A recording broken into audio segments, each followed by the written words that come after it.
సుహాస్ గారి డైలాగ్ అయితే మాత్రం ఒకటి మూవీలో చాలా బాగుంది. ఏంటి అంటే మాత్రం ఇప్పుడు చదువు చెప్పే స్కూల్స్, కాలేజెస్ ఏమన్నా బంగారు బోర్డు మీద బంగారు చాక్ పీస్‌తో చెప్తున్నారా ఏంటి? ఎందుకండి అన్ని వేలు, లక్షలు, కోట్లు ఫీజులు? అదేంటో అర్థం కాదు.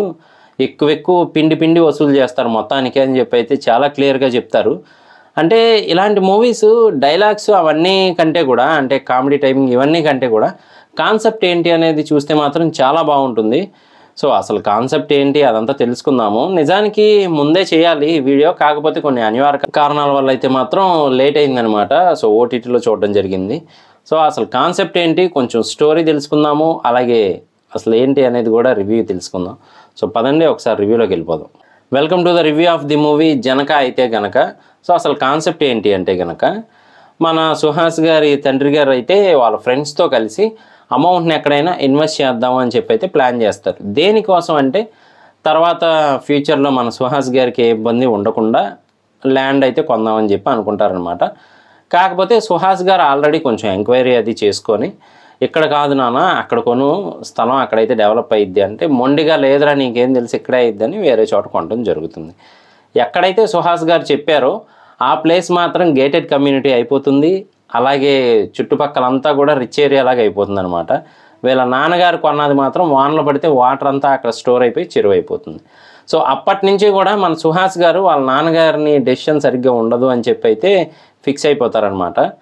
మరి అలా ఉన్న సిచ్యువేషన్లో మన సుహాస్ గారేమో మిడిల్ క్లాస్ లైఫ్, అలాగే చాలినట్టు పెరిగిన ఉంటాయి కదా పరిస్థితులు. సో అలాంటి పరిస్థితుల నుంచి మరి పెళ్లి చేసుకుంటారు. కానీ పిల్లల్ని కనాలి అంటే మాత్రం నేను అంత బెస్ట్ లైఫ్ ఇవ్వలేను. సో బెస్ట్ లైఫ్ ఇవ్వలేనప్పుడు పిల్లల్ని కంటం ఎందుకు అనుకునే మైండ్ సెట్ అనమాట.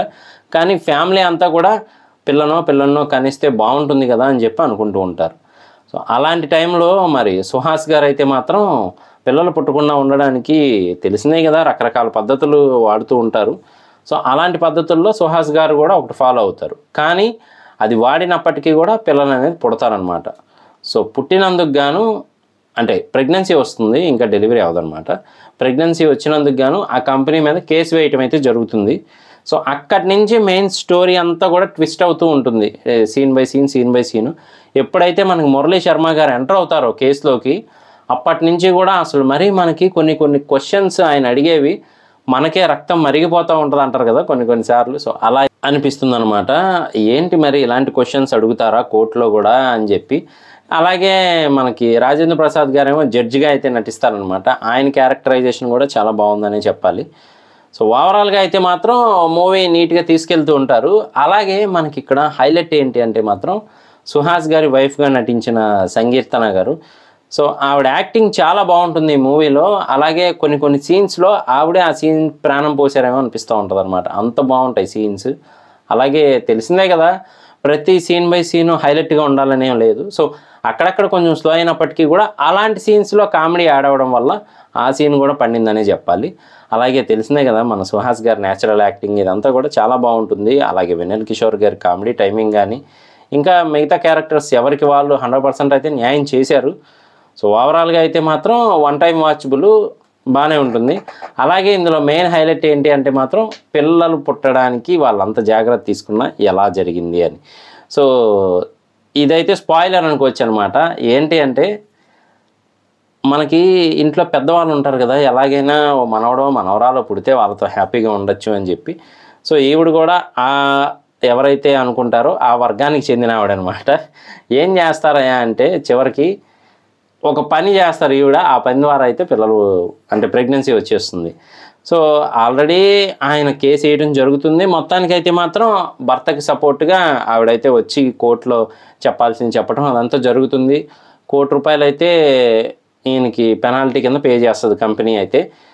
అలాగే అక్కడ వెరైటీ ఏంటంటే ఒకరు పుట్టాల్సింది బదులు ఇద్దరు పుడతారనమాట. అంటే ఈయన ఒక బిడ్డకి ₹1,00,00,000 అవుతుందని ఎస్టిమేషన్ వేసుకుంటారు. అలాంటిది ఇద్దరు పుడతారు. అదొక ట్విస్ట్ అనుకుంటే వాళ్ళ బామ్మగారు అనమాట ఇంకో ఆడపిల్లని కనండ్రా అంటే మేము కనం అన్నట్టయితే సుహాస్ గారు ఫిక్స్ అయిపోయి చెప్తారు. ఆవిడ సైలెంట్గా వెళ్ళిపోయి ప్యాకెట్స్ ఉంటాయి కదా పిల్లలు పుట్టకుండా ఉండడానికి, ఆ ప్యాకెట్లకైతే పిన్నీస్తో చిల్లులు పెట్టేస్తారనమాట. అప్పుడు మనకి రివీల్ అవుతుంది ఏంటి అంటే అంతకుముందు కూడా నిజానికి వీళ్ళంతా పర్ఫెక్ట్గానే ఉన్నారు కంపెనీ తరపున కూడా. ఈవిడ ఆ పిన్నీస్తో చిల్లులు పెట్టేయడం వల్ల అలా అయితే జరుగుతుంది. సో మొత్తానికైతే ఆవిడ పెట్టిన చిన్న పిన్నీసు రంధ్రానికి గాను ఆయన ₹1,00,00,000 అయితే వస్తుందన్నమాట. కానీ భార్య అంటే ఎలా ఉండాలి, భర్త అంటే ఎలా ఉండాలి, సపోర్టివ్గా అనే టైప్లో బాగా చూపిస్తారు. సో ఒకసారి చూడకపోతే చూడడానికి ట్రై చేయండి, బాగానే ఉంటుంది. ఎందులో ఉంది అంటే మాత్రం ఆహాలో అవైలబుల్గా ఉంది, జనక అయితే గనక. సో ఇది నా రివ్యూ. మీకు నచ్చిందని అనుకుంటున్నాను. నచ్చితే కనుక లైక్ చేయండి, అలాగే సబ్స్క్రైబ్ చేసి సపోర్ట్ చేయండి. మళ్ళీ నెక్స్ట్ వీడియోలో కలుస్తాను. Love you all.